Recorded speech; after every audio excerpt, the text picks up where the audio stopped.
So common symptoms, like you said, in kind of more of the adult patient is where you have clicking and popping or noises. You might hear crepitus or kind of a grindy, gravelly noise when you're chewing or eating. You may wake up in the morning with headaches, or like you said, clenching. You may feel a lot of soreness in your masseter and temporalis muscles, which are your elevator muscles. But the problem again with TMD, and I'll kind of reiterate this at the end, is that like a lot of diseases, we're kind of terrible at prevention and diagnosing it before the problems start. You are listening to the Pinnacle Podcast, where we empower women in medicine through education, community, and actionable strategies for both the practice and the business of medicine. Medicine is a lifelong career, and continuing education is crucial for professional development. Pinnacle is the first and only multi-specialty organization dedicated to addressing the challenges that all women in healthcare face. Welcome to Pinnacle, the elite professional community providing education for women in medicine. At Pinnacle, we challenge you to pave your own path by helping you develop the skills needed to not only stay in medicine, but to excel.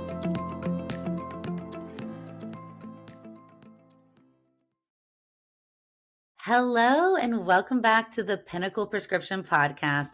I'm your host, Dr. Natalie Crawford, and today I'm so honored to be joined by Dr. Tiffany Lamberton for a discussion about TMD. Why are women suffering in pain? Tiffany, thank you so much for joining us today.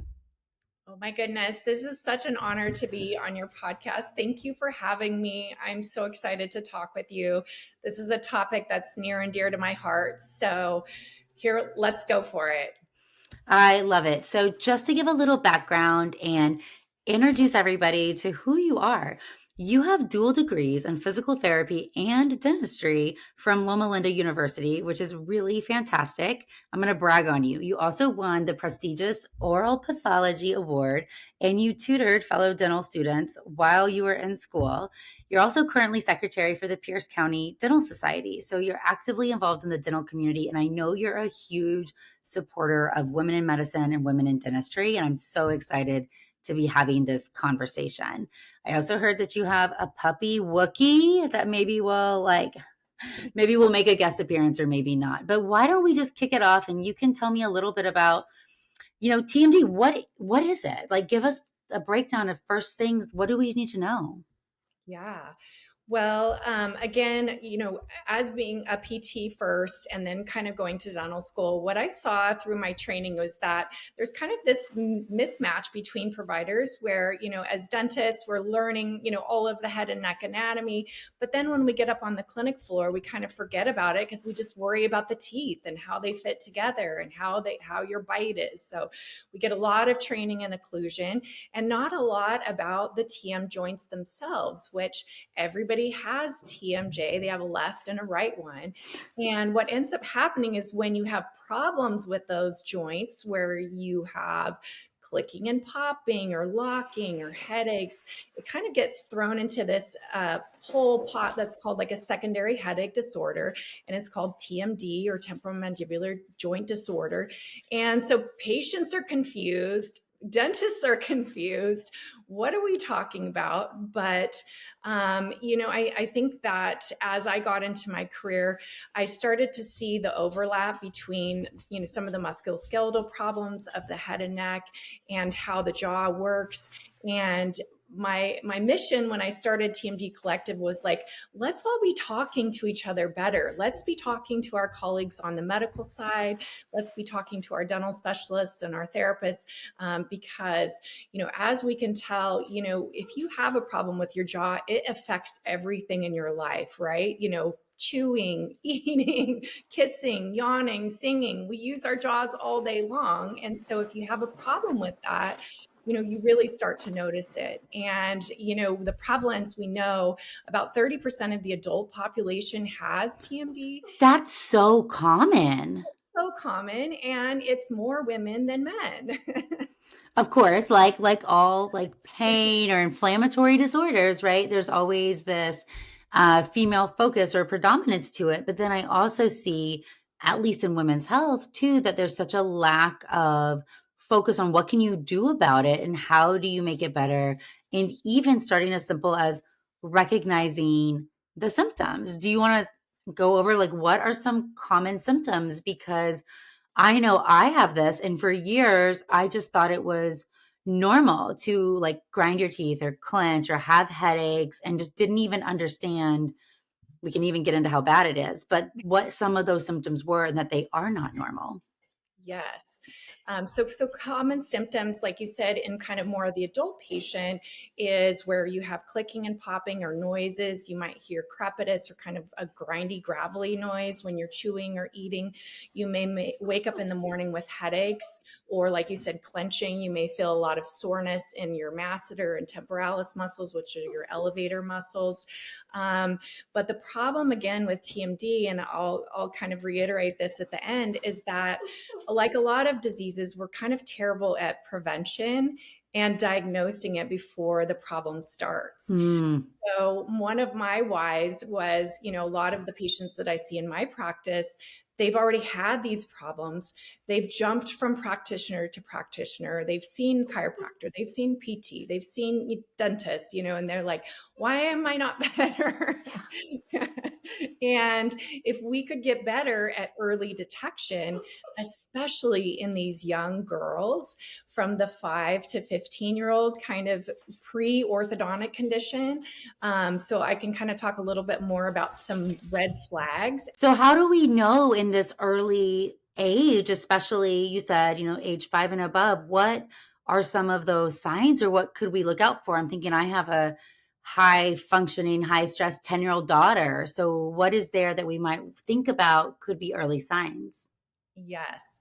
So, we know that the maxilla, the upper jaw, and the mandible kind of stops growing at about age 5. About 85% of the growth is complete.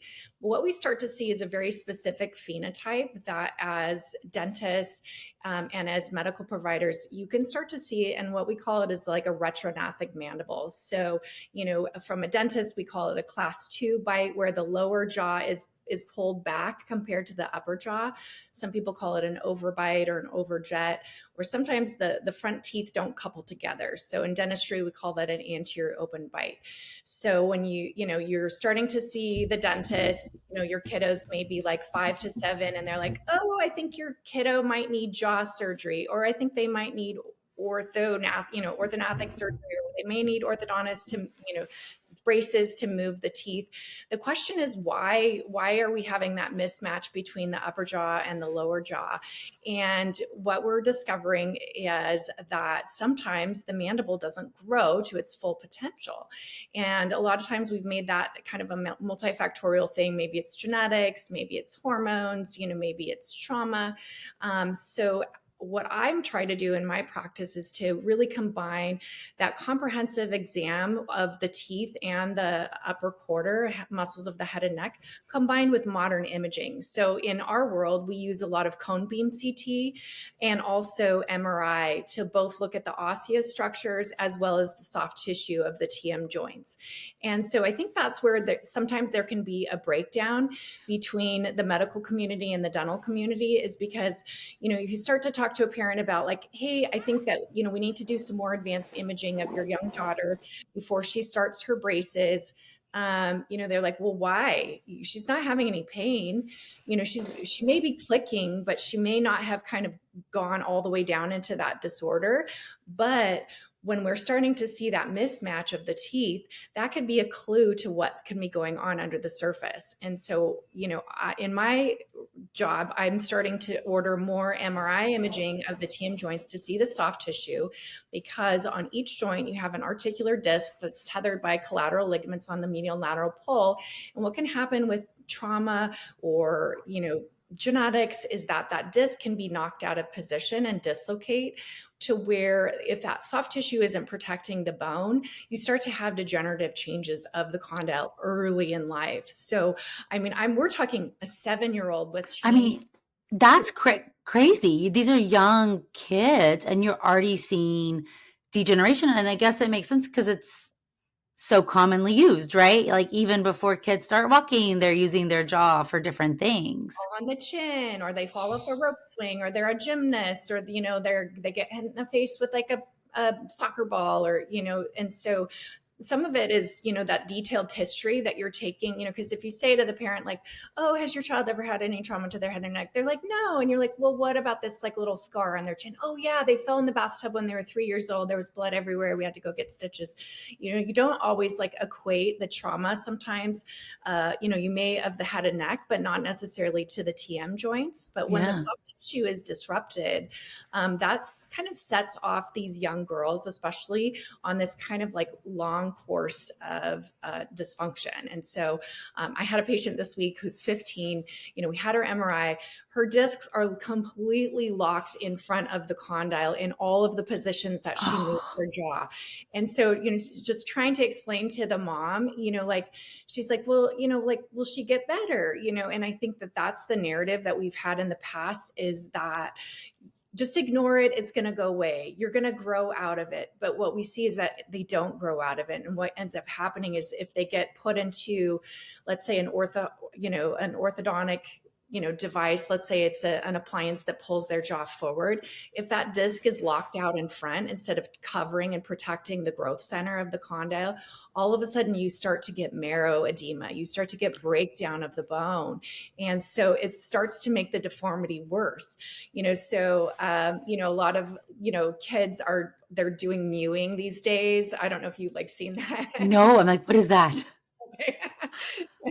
The kids are doing all these like myofunctional therapy exercises, tongue exercises, jaw exercises, because they want to have a snatched jawline. And so, I mean, you gotta love it, right? If you think of that, phenotype of, if you see someone from a profile, if their lower jaw is way recessed, all of a sudden it's compressing the oral pharyngeal airway space as well. So what I said to the mom is that your daughter's discs being dislocated is not a neutral health position, because it's affecting her airway. It's affecting how she's functioning. It's affecting her elevator muscles, because that disc is no longer there as like a little cushion. All of a sudden those condyles are being seeded into the fossa further and further. And so the teeth, instead of stop being there, the teeth are starting to have a distortion. So the teeth are starting to wear on the one side that has the worst damage. You're starting to see growth issues of the mandible, where the mandible's not growing. And so to me, modern imaging is kind of like a crystal ball, where if we have the tools to be able to see the anatomy and to make the diagnosis before we start doing all of our orthodontic intervention, we want to make sure that those joints are healthy enough to undergo the proposed treatment, whether it's surgery, whether it's an appliance or a splint, or whether it's braces or clear retainers. We want to know that that young growing child is healthy enough to undergo this. But the sticking point is the MRI. Yeah. Order that. Dentists don't feel comfortable with it. How do you talk to your radiologist? I mean, I'm so lucky here in the Seattle area. I have an amazing neuroradiologist who's very familiar with the protocol. I went last summer and I was a patient, and I was like, I want to train your techs. This is how I want to have the joint imaged. We want to have the stir image so we know if there's, marrow edema, if there's joint effusion. And they're like, oh, okay. But like for an average dentist to go do Not that. everybody's like that. Yeah. So so this is so fascinating, and I'm so appreciative of you sharing your knowledge with everybody, because it really does sound like, on a couple different layers, but we'll say one, this is something where early detection can change like what you are doing. We'll use braces as an example, or what your goals are with your orthodontic treatment, so that you have in mind, oh, we need to protect where the disc is and in the joint space, not cause more harm. Because as an adult, I'm sitting here thinking like, oh, I have like one side worse, it pops out. I have cracked every mouth guard I ever have had. I have to get Botox in my masseters now, which I don't love, honestly, but it's the only thing that at this point, so far down the road, has been able to help. It just has gotten so progressively worse over time. Like, I've had one chance where like my joint popped out, which is like, I feel like that's so painful. And then it like gets stuck in this out of joint space. So trying to prevent that, it's really early detection is the key. Yes. Well, and I think with as women too, we've suffered through this whole narrative of like it's all in your head. Yeah. There's nothing wrong with you. Why do you say that you have that problem? And it's like, we know that the biopsychosocial model is like, oh, everyone with TMD has anxiety and depression. But like I have patients who've locked their jaw where they could only get a straw through. I mean, you can't tell me that didn't create anxiety for you if you can't open your mouth. No, okay, so early detection in a perfect world, that is the goal, right? Now, what do we do or how do we advocate as a mom?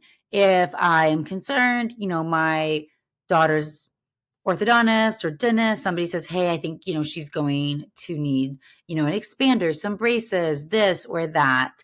You are saying I should be asking or advocating for imaging? Is it with certain symptoms or really in everybody? What is your thought? Yeah, so I would say the red flags for me in that young child are when you see that asymmetry of the face. So a lot of times if you have one joint that has more damage to it, you'll see the whole chin point to the short side. And then again, from that side profile, You're looking at me, seeing mine going to my bad side as we talk. Stop. Okay, keep going. I have it too. So I'm with you. Like my dad was a dentist and he put me in headgear because that's what you did is you pushed the maxilla, the upper jaw back to try to get the lower jaw to grow forward. And now we know that if that disc is displaced early in life, that both the maxilla doesn't grow forward and the mandible doesn't grow forward either. And so all of these things that we do with expanders, to try to open up the airway of the maxilla, the problem is the TM joints are that connector to the mandible. And so if you're not, if you haven't made the diagnosis that those joints are healthy enough to undergo that treatment, you may do the expansion and get better airway. But if that lower jaw is still retrognathic, that's when, that is really the difficult patient. And, back in the day, they used to call them a cheerleader syndrome because they just were like, well, why are they all running around with like, where their teeth don't couple together? Maybe they're shouting too much. Well, what we see is that as a lot of them have what's, now being called idiopathic condylar resorption, where the condylar volume is like, I call it like a little bird beak stiletto heel, because what happens is if you don't have the soft tissue, protecting it, then the bone deteriorates. And then it's like you're standing on a little tiny, surface area, your heels are sinking into the grass because you don't have that nice ice cream cone shaped convex condyle, to really support the joint and support the function and the muscles of it. So, more and more dentists and orthodontists are starting to do cone beam CT, which is going to give you a lot of osseous information. The problem is that we're not necessarily seeing the soft tissue damage unless we take the MRI. And so that's kind of like the disconnect. And that's where like TMD Collective came in, because, I'm seeing a lot of excitement in the myofunctional therapy world and the airway world, like, yes, early detection, but we're not making sure that the TM joints are healthy before they start, moving and twisting. The intervention of whatever they're doing. Yes. So besides, is that the main, right? Yeah. Or, I can tap you into my network of like-minded dentists that are throughout the country. I'm part of a national study club where a lot of these dentists are more like what we call restorative dentists, which are kind of more like do fillings and crowns and, kind of a traditional practice. But we also are in touch with some amazing specialists, other orthodontists, other oral surgeons, interdisciplinary care, to where we need to get the diagnosis. And so I do think that there's a lot of focus right now in dentistry with the airway world, airway and sleep management, and like getting kids to sleep better. Yes. But if we're missing that little piece of the puzzle of the TM joints, we're setting up, especially these young kiddos, these young females, for a lifetime of problems. And so in my practice, they're sitting in my chair crying because their jaw is locked, or they've gone through these things. And, we've kind of made it all about pain, and our young kiddos don't necessarily have pain. And that's where sorry, I got off topic, but the four, the four red flags are really facial asymmetry, a class 2 occlusion, or that retrognathic mandible that's compressing the oropharyngeal airway space, any deviation. So if you're watching your daughter open and close and you're seeing her kind of do this like little shift, or you're seeing her jaw, kind of weird things or if you're hearing those noises, that's a sign that she may be having some early breakdown of her joints. And so as a mama, I will tell you to be relentless in your advocacy for her, because you'll be told it doesn't matter. Oh, an MRI. People don't need MRIs. She doesn't have any pain. Why would you do that? Yeah, but the point is that you're trying to catch it before it causes this lifelong pain. Exactly. You're trying to correct it before it becomes a cascade of problems. And so to me, where I want to make the most difference is I'm just one person. I want to educate other dentists. I want to educate other our colleagues in the the medical specialty as well, and just not be so siloed into our specialties that we can't talk to each other, because we don't know everything. I mean, like, you're a fertility specialist. I don't know anything about fertility.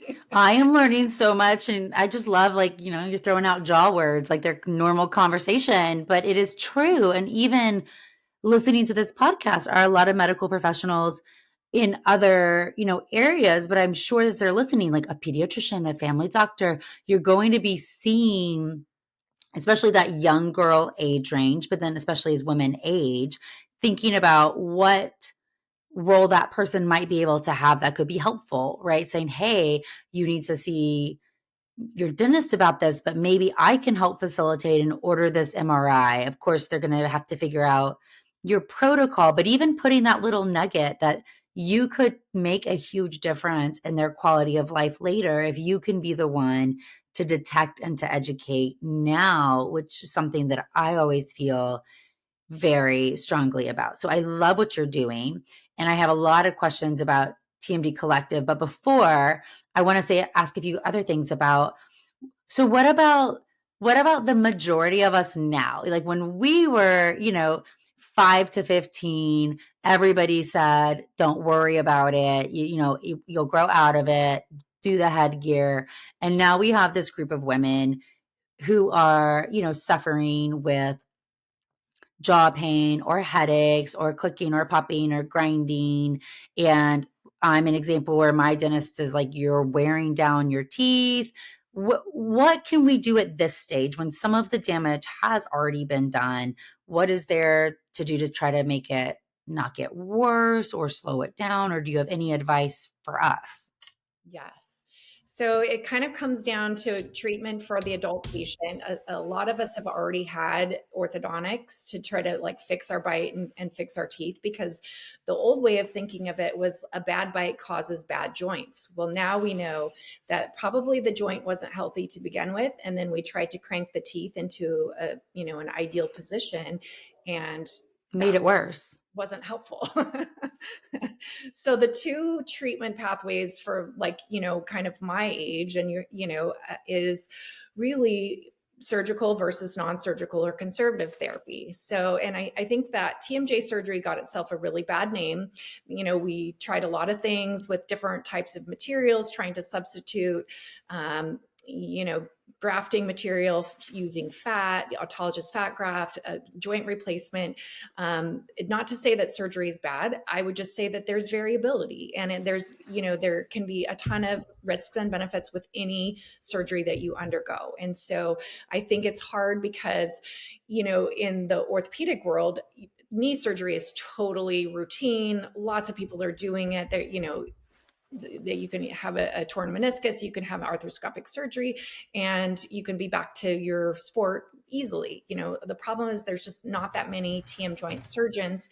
There are a few that are fantastic, and I could absolutely give you their names and kind of like some of those things. But, surgery kind of got itself a bad name. And, obviously if the condyle is so degenerated, sometimes a total joint replacement is the only solution. But just like in the knee, once you take that portion of the mandible, how long is that going to last? 15 years, 20 years, and then you don't have any bone left. And so, if you have a very young patient, you obviously don't want to do a total joint replacement if you don't have to. So just kind of discussing, kind of the surgical part of it, I think we need to advocate to our oral surgeons that like, we need more of you. Yeah. Of you, and we need to be having you push the envelope forward. So Dr. Brian Shaw is in my, he's a colleague that I know. He's in Florida. He's doing amazing, microscopic surgery to take out the disc and replace it with autologous fat graft to keep the joint from ankylosing, really like pushing forward the field. So that's kind of the surgical part of it, but it's very scary, right? Because if you Absolutely. and I'm listening to you and I'm like, nope, that's a path. There was like a CBS News article just like 2 weeks ago that was like the horrors of TMJ surgery. And they show this poor patient who suffered, and it's like all this metal and, kind of like how dare you have kind of like a robot mouth with, the prosthesis, it gets like turned into like clickbait, into fear mongering, which is unfortunate, because it is an option and patients deserve to know what the options are. Where I come from is, kind of more of the PT non-surgical or conservative therapy, which again, patients deserve to understand that it may or may not work if you have inflammation in your joints, or if your joints are so deteriorated. I could be the best dentist in the world and build the best splint or appliance, or, I could charge you $10,000 for it. But if it's making your joint worse, it's not going to help, right? So, I do think that, recognizing a lot of upper cervical issues can be a huge part of that too. So I bring in kind of my PT mojo and, teaching patients about posture and, how to do certain exercises and stretches. And, that can be a piece of it too. You mentioned Botox. I know how to do that. But again, I always tell my adult patients, this is a Band-Aid. It's helping reduce the clenching force for that, maybe 6 months if you're lucky. There are side effects from it. Right now on social media, everybody's hating on Botox, and I don't know if you've been seeing that. It's like the birth control pill, right? And everything that like maybe is one of those nice treatment options that for certain people can really help suddenly now gets this very bad reputation, which is hard as a provider, because suddenly then people are just like hard pass, even if for that one person, maybe it could make a huge difference. Well, and what I explain to my patients is, first you need a diagnosis. I'm not going to just be like, I'm not going to be the dentist that just went to like a weekend course, like, yay, Botox. Oh, thank you. Thank you. So first of all, like the training and the diagnosis and making sure that you know what you're treating. And then just explaining to the patient, like, yes, this can make a difference, but it is temporary. It's a temporary fix. But, we know with migraine protocol, we know trap talks, we know all of that, can make a difference for patients if they're in a pain cycle, or if, maybe other things that they've tried or they're working in conjunction with the PT, sometimes that can make the difference in the, I've had a patient where she was crying and she was like, you told me this would go away, but it was just so worth it for those 6 months, because that got me out of pain. It let me like work with my PT, moving and being able to these women are desperate, I just can't even tell you, like, to be in like 10 out of 10 pain, or like not being able to, that's kind of, again, my why is having all of these women kind of share their stories of what they've struggled with, and to be dismissed by providers or told that they need CBT. It's all in your head. You have anxiety, I listen better and diagnose better. So right. No, I love everything you're doing. Give me just the PT side of things, right? I don't think this is something, and I think you come from such a unique, special place with extra knowledge but I'm not sure that that's an angle that is discussed as much as something that could potentially help, because things that you're saying, which are very interesting, like, even like your posture, which makes sense, right? Because how you hold your head on your body probably impacts which muscles do what, that could be an option. If somebody, is this a PT that your dentist needs to recommend? Is it a certain type of physical therapist you could find yourself? What should we think about when it comes to maybe going down that avenue as a potential option? Yeah, that's a great question. And I think there's a lot of really amazing PTs, but the problem is a lot of PTs didn't have as much training in TMD and TMJ. You just, as dentists, we didn't get enough and they didn't get enough. And so, I love working together collaboratively where I'm showing them the imaging because they're like, oh, there's arthritis, cool, right? And they still just do their thing, but I'm like, no, I want to be.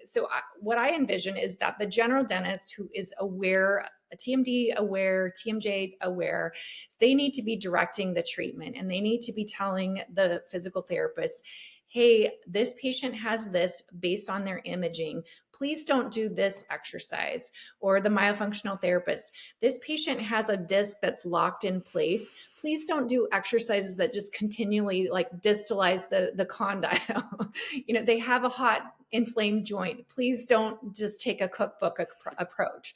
So, I think that as dentists, we have the ability to order this additional imaging and direct the people that are going to be able to do, kind of the body work of like the myofascial release or the joint mobilization or the therapeutic exercise instructions. Because dentists don't have time to go in, they're like, Yeah. okay, your teeth are fixed.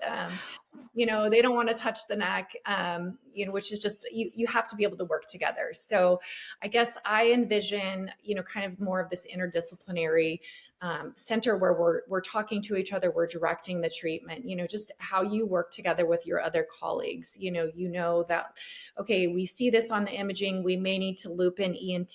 Okay, we may need to loop in the rheumatologist. We may need to do, so I envision the general dentist as being kind of the PCP. I love that. Your traffic controller that is, we want the jaw and the teeth to look like this. We're seeing some things that are concerning in the labs or in the imaging. We need to all be working together so that our goals are the same. And I think that when we have, let's say, a very difficult, like, Pierre-Robin syndrome, or you have a cleft of creating a facial defect where it's a very extreme situation, those patients are afforded those true interdisciplinary teams where you're working with the orthodontist and the surgeon and the plastics and we need to create that for TMD. What you're saying, and one thing that I'm just relating to my own field and something that I tell people all over the country who are having fertility issues is that, one, I'm sorry, but you have to be an advocate for yourself, right? So you're going to have to know when to push a little harder, to kind of ask the questions or to give insight, because not everybody's looking for the right things, and it's not their own fault. That's just how medicine's set up. As you said, the general dentist is like bang, bang, bang. So when they say, how are things? You need to say, actually, I have a lot of pain or my jaw pops out. What can I do? You've got to advocate for yourself. And the second is that a personalized approach, that the one size fits all plan just does not work, especially for women, because there are so many nuances. And if that means you have to go see somebody else or loop in a specialist or find the right person who can give you that, you're worth it. Your health is worth it. And I can only, like, for your jaw specifically, I mean, it's crucial for your entire life, right? Airway, eating, talking, speak, like there's so much that we take for granted when it comes to the mouth and the jaw. And I think just empowering women themselves and then healthcare providers, even adjacent to where you are, that this is something we should be aware of, and we should help our patients advocate to be their healthy self, right? Yes, Absolutely. And I think, our healthcare system is kind of broken in that it doesn't, reward us for the time it takes to get a diagnosis. Fair. It's very true. And everyone, and I think that that's why people get drawn to kind of maybe some of the alternative therapies, which may have a place. But when people talk about like the root cause, it's like, what do you think a diagnosis is? You know, we It's have so we have to diagnose our patients in order to treat our patients. That's so true. I kind of one more question just about this in general, and then I want to ask about a few of the personal things that you're doing because I think they're just so fascinating how you're really trying to spread education and awareness, but then also help other, women in medicine and dentistry. But one thing you said along the way, and it's something that I talk about a lot when it comes to hormonal issues or infertility, is all about inflammation. So in general, I feel like we live, many of us very often, in a world where we're exposed to things, we're causing inflammation in our body. And then that's got to be harder, even when you have an inflamed joint, for it to get better. Is there a role in, lifestyle changes or, a focus on decreasing inflammation or certain behavior modifications that could potentially help certain patients in this space? Well, I would say, as far as that goes, what I kind of tend to think of more is, as women, we tend to have more ligament laxity. And I think Hmm. that that sets us up to more ligament injury and, dysfunction. So, we have these very young girls that are very hypermobile or may have like connective tissue disorders. And I think that, that combined with, young girls in sports, I think that that makes us a little bit more prone to having an early injury that does affect growth. And so, as we're looking at the young female, again, kind of coming back to like that prevention model, is if we can detect who that young girl is kind of before she goes through a lot of that orthodontic treatment, to me, that's where we have kind of like the chance to have the biggest impact, Impact. because really you have kind of this age range between like 5 to 15, because girls kind of stop growing around 15. And so if you start to look at the A year after they start their period, right? It's because of the oh, estrogen. yes, yeah. And so, if you look at the mandibular condyles by 15, they start to form this little shell of the cortication. And that means the mandible's done growing. And so if you're seeing the mandible's done growing, that is, that's our window of time. And so, you want to talk about inflammation, like, because a lot of dentists will say, oh, sleep-related breathing disorder Yeah, causes specific inflammation in the joint. But, why is there inflammation in the joint to begin to with? begin with. I think there's a role in trauma, micro trauma, that leads to that. And, that's not necessarily a popular view maybe in the airway dentistry world, but, that's my mission, is that I think the TM joints and their, discovering if the anatomy is healthy enough to undergo the proposed treatment, to me, that's where we can make the biggest difference. Lifestyle things, vitamin D or all of that, I mean, it could be like a piece of the puzzle, but if there's structural alterations in the joint to begin with, you've got to figure that out from the get-go. Very fair. And I think you're explaining it in such a way that, I don't know anything about the jaw and the upper airway, but it really does make so much sense how we've got to start. I'm going to be watching my daughter as she's chewing food later, because I do think that what you're saying is that, yeah, you can do these variety of things as adults, but to some point the damage is done. And right. And so if you can come in at that earlier stage, that's where you really have the biggest opportunity to change the trajectory of potentially, what could be happening. What is TMD Collective? So what is it? Tell us, because this is very impressive. Oh, thank you. So my mission was to really educate other healthcare providers. So not just dentists, but also, like I said, the myofunctional therapy community, which ends up being a lot of speech language pathologists, PTs, OTs. They're very excited about the tongue and all the function. And I've done a lot of that training. It's wonderful. Yes. But again, if you don't understand kind of what's going on with the skeleton and what's going on under the surface, you could be making patients worse. And so I end up, just doing a lot of mentorship and guiding, both myofunctional therapists in my area and also, in the community. So I have a few courses. If you're interested, I have a few like online courses that I've recorded. I have mentoring. I'm going to be, can I talk about my event? Please, I'm so excited about it. Share. So in September, I'm manifesting a Women in Dentistry event similar to what you're doing with Pinnacle, which I'm so excited to attend Pinnacle as a first timer here in Austin next month in May. So super excited for what you're doing there. But I want to bring together, again, women in dentistry. I think we need to be leading and collaborating.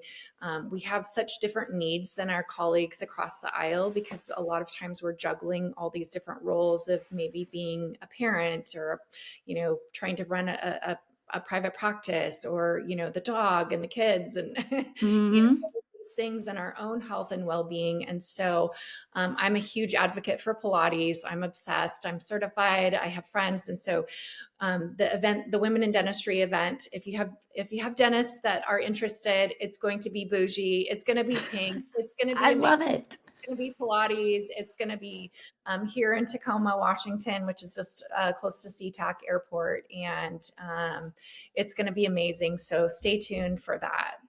Well, congratulations. And I'll just say, even from my experience with Pinnacle, bringing people together is never going to disappoint you. You're going to learn things and be inspired because everybody has a different perspective and a different expertise.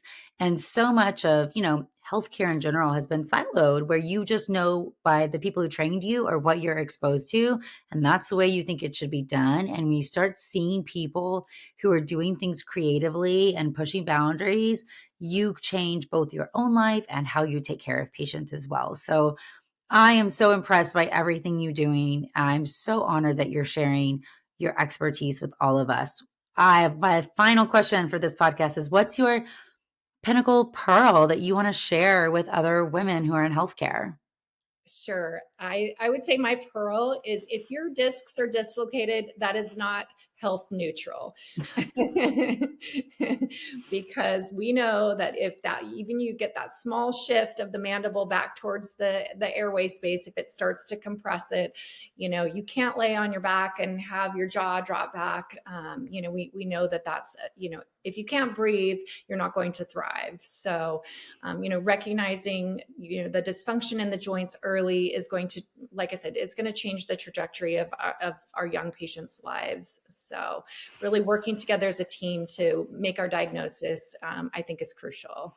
I love it so much. And then where can people find you if they either want to connect, if they want to come to the Bougie event in September, if they want to learn more about TMD Collective, or even if they're interested in being a patient? How can somebody find you to learn more about all the exciting things you're doing?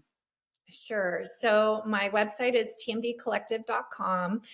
That's going to be kind of your hub for all of the information on courses, on booking an appointment with me, the events. And then I'm also probably the most active on Instagram. So it's tmd.collective. So please, don't hesitate to reach out to me, DM me on Instagram. I will respond to you. And I do have a podcast that's called Jaw Talk. I'm on all the podcast platforms, so Spotify, Apple, iHeartRadio. If you just Google Jaw Talk podcast, I've had some amazing guests on, my mentors, other dentists, orthodontists, or oral surgeons, myofunctional therapists. There's something kind of for everybody. If you're interested more in kind of the airway TMD myofunctional therapy topics. So. I love it, Tiffany. I cannot wait to see you at Pinnacle and give you a huge hug. And thank you so, so much for joining us today to talk about TMD and essentially just about advocating for yourself, your family, your patients, and really elevating the bar for all of us in healthcare. So thank you. Thank you so much for having me. Thank you for listening to the Pinnacle Podcast, where we strive to elevate the voices of women in medicine and inspire excellence across the healthcare landscape. Until next time, keep reaching for your pinnacle.